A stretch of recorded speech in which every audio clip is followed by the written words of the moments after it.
Sailendra Babu uniform போட்டிருந்த நேரத்தை விட நான் அதிகமாக யூனிஃபார்ம் போட்டிருந்திருக்கேன். தமிழ்நாட்டில் கண்டென்ட்டே இல்லாமல்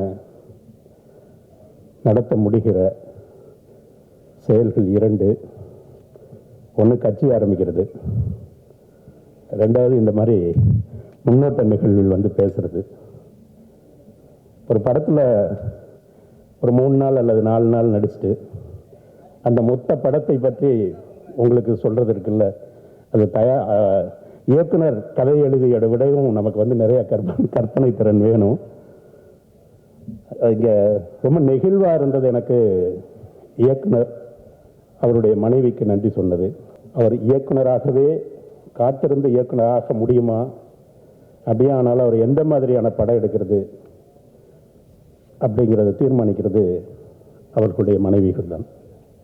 இல்லை சினிமாவே விட்டுட்டு வேறு தொழிலுக்கு போகிறதா அப்படிங்கிறது அவங்க கொடுக்குற நிர்பந்தத்திலும் நெருக்கடியிலும் தான் இருக்குது. அவருடைய 15 வருட போராட்டத்தில் அவர் சொன்ன மாதிரி இருந்த அவருக்கும் அவரை போன்ற இயக்குனர்களாக காத்திருக்கிறவர்களின் மனைவிகளுக்கும் இந்த படம் அர்ப்பணிப்பாக இருக்கட்டும் என்று நான் கருதுகிறேன். ஒரு உதவி இயக்குனராக பணிபுரிந்துவிட்டு இயக்குனராக வரும்போது அவருக்கு முன்னால் 2 தேர்வுகள் இருக்கின்றன, 2 பாதைகள் இருக்கின்றன. ஒன்று, நட்சத்திரங்களின் பின்னால் அலைந்து நடந்து ஒரு பெரிய வணிக படம் செய்து வாழ்க்கையில் அப்படியே எல்லா செட்டில் ஆகிறதுங்கிறது ஒரு பாதை. ஒரு நல்ல கதையை சமூகத்திற்கு நல்ல செய்தியை சொல்ல வேண்டும் என்பதாக ஒரு படம் செய்வது என்பது இன்னொரு பாதை. முதல் பாதை புத்திசாலித்தனமானது, இரண்டாவது பாதை பொறுப்புள்ளது. இதில் இயக்குனர் இரண்டாவது பாதையை, பொறுப்புள்ள பாதையை தேர்ந்தெடுத்திருக்கிறார். அவருக்கும் அதற்கான வாய்ப்பை ஏற்படுத்தி கொடுத்திருக்கிற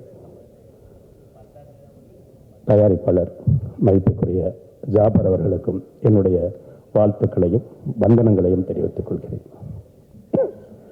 கார்த்தி ஒரு நாள் எனக்கு ஃபோன் பண்ணார், அந்த பெயர் குழப்பம் அப்புறம் சொல்கிறத ஃபோன் பண்ணி, சார் ஒரு படம் தேனியில் ஷூட்டிங் நடக்குதுன்னு தேதி கேட்டார். படம் ஓகே, எனக்கு என்ன என்னுடைய கதாபாத்திரம் என்ன அப்படின்னு கேட்டேன். நான் ஒரு போலீஸ் சார் அப்படின்னாரு. நான் சொன்னேன், என்ன விட்டுருங்க, 5 வருடத்தில் நான் நடிக்க வந்த 5 வருஷம் ஆச்சு. இந்த 5 வருடத்தில் சைலேந்திர பாபு யூனிஃபார்ம் போட்டிருந்த நேரத்தை விட நான் அதிகமாக யூனிஃபார்ம் போட்டிருந்திருக்கேன். அதனால எனக்கு போலீஸ்னால் வேண்டாமே அப்படின்னு சொன்னேன். அவர் சொன்னார், இல்லை இயக்குனர் நீங்கள் தான் அந்த கதாபாத்திரம் பண்ணணும் அப்படின்னு சொன்னார் அப்படின்னாரு. மகிழ்ச்சியாக இருந்தது. அந்தளவுக்குலாம் நம்ம இன்னும் வளரல.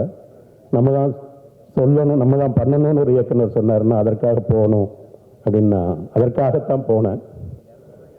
போனால் அங்கே இந்த கதாபாத்திரம் வேறொன்றாக, இந்த கதையில் மிகவும் அழுத்தம் கொண்ட ஒரு கதாபாத்திரமாக இருந்தது. அதற்கு நான் என்னுடைய நன்றியை தெரிவித்துக் கொள்கிறேன். மற்றபடி உங்கள் எல்லோரையும் போல இந்த படத்தை நான் ஆவலோடு காண காத்திருக்கிறேன். இந்த படம் துஷ்யந்த் அவர்களுக்கு முதல் படம். எந்த இடத்திலும் அவர் வந்து அவங்க அப்பா ஒரு தயாரிப்பாளர், ஒரு வெற்றிகரமான ஒரு குணச்சித்திர நடிகர். எந்த இடத்துலையுமே எந்த உரிமைகளையும் எடுத்துக்கொள்ளாமல் ஷார்ட் நேரத்தில் தான் அவர் வந்து ஹீரோங்கிறதே தெரிஞ்சது. அப்படி ஒதுங்கி இதற்காக ஒரு அர்ப்பணிப்போடு இருந்த ஒரு தம்பியாக நான் பார்த்தேன். அவருடைய வெற்றிக்கு என்னுடைய வாழ்த்துக்களை உங்கள் சார்பிலும் தெரிவித்துக் கொள்கிறேன். அடுத்தது சாவித்ரி, சுமிதா பட்டேல், நந்திதா தாஸ், ரேவதி, அர்ச்சனா, அந்த வரிசையில் ஒரு அழுத்தமான கதாபாத்திரத்திற்கு எப்போதுமே தயாராக இருக்கிற அன்பிற்குரிய ஆனந்தி அவர்களுக்கு என்னுடைய வாழ்த்துக்கள். இந்த படத்தில் 3 நாள் அவரோட தான் எனக்கு ஒர்க் இருந்தது. ஆனால் ஒரே ஒரு ஷாட்டில் தான் சேர்ந்து வரணும். மற்றபடி அவங்க வந்து ஒரு அந்த இணைந்த காட்சிகளில் இல்லை. இந்த படம் அவர் நடிப்புக்கு மட்டுமல்ல, அவருடைய தேர்வுக்கும் ஒரு அழுத்தமான படமாக இருக்கும் என்று நான் நம்புகிறேன். மற்றபடி சக கலைஞர்கள், இசையமைப்பாளர் அவர் ரொம்ப அழகாக ஒரு இசை மாதிரி தான் அவர் பேசிட்டு போனார். வந்து தயங்கி ஆரம்பித்து ஒரு பேரறிவியாக பொழிந்து விட்டு போயிருக்கிறார். அவருக்கும் ஒளிப்பதிவாளர் உள்ளிட்ட நடன இயக்குனர், இங்கே வந்திருக்கிற அத்தனை தொழில்நுட்ப கலைஞர்கள், உதவி இயக்குநர்கள், இணை இயக்குநர்கள் அனைவருக்கும் என்னுடைய வாழ்த்துக்களை தெரிவித்துக் கொள்கிறேன். சிறப்பான நன்றி. ஒரு காட்சி, சினிமாவில் வர காட்சி மாதிரி நடந்த கார்த்திக் எனக்கு ஃபோன் பண்ணது இந்த கார்த்திக்னு தெரியாது. அவர் பேரை நான் ஏதோ ஒரு விஷயத்தில் சரவணன் நான் மனசில் வச்சுக்கிட்டேன். அவர் இறங்கினோடனே வந்துட்டேன். சரி, அப்படியே வந்து திரும்பி போனீங்கன்னா கொஞ்சம் தூரம் நடந்து வந்தீங்கன்னா அப்படியே லாட்ஜுக்கு வந்துடுங்க அப்படின்னாரு. ஸோ நாங்கள் ரொம்ப தூரம் நடந்துட்டோம் சினிமாவுக்குள்ளே. படப்பிடிப்புக்கு போன இடத்துல நடந்து வாங்கன்னு சொல்கிறாரு அப்படின்னு. இல்லைங்க, ஆரம்பமே தப்பாக இருக்குது, சொல்லுங்கள், நான் வேணால் இப்படியே போயிடுறேன் அப்படின்னு. அப்புறம் வண்டி வந்தது, எல்லாம் நடந்ததுங்க. அங்கே போய் பார்த்தா இவர் இருக்காரு. நான் உண்மையிலேயே கார்த்தி தான் தயாரிப்பாளர் நினச்சிட்டாங்க.